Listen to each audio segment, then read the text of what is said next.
Welcome everybody to this edition of Attention Talk Video. I'm your host, Attention Coach Jeff Copper, and we're here today with Terry Matlin, psychotherapist, writer, consultant, and coach. Terry, welcome to the show. Well, thank you for having me, Jeff. It's good to be here. Terry's an ADHD expert, also an individual with ADHD who has a child with ADHD, and today I wanted to share a tip, well, something that you've done in the past. I think it's a very valuable tip, and that is when you were working with the school district with your child, you mandated that homework was not to be brought home. Can you comment on that? Well, I can tell you that it was not an easy thing to do. As you know, as a parent, working with schools when you have a child with special needs can be a little bit difficult.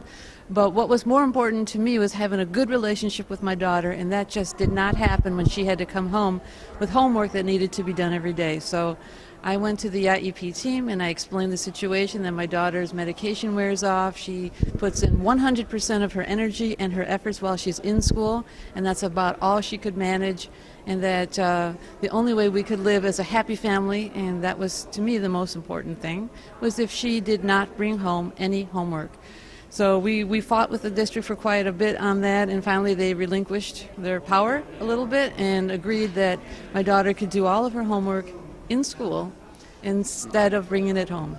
So there's the two things that are interesting for me. Number one is the notion of doing this for the relationship.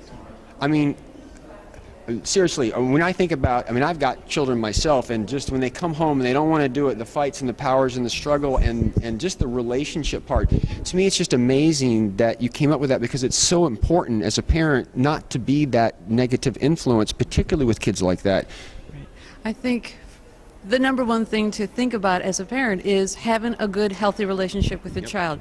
Everything else to me, other than their health and safety, is secondary. So I took everything I could. I think I even brought an advocate to the IEP meeting who had a better understanding, a better handle on the laws. Mm-hmm. And once you bring in an advocate or an attorney, you have a tremendous amount of power as a parent. And many parents don't realize that. They're frightened of the schools and the administrators, who just seem to be extremely powerful people. But when you come in educated and supported by a professional like an advocate, you don't realize how much power you do have.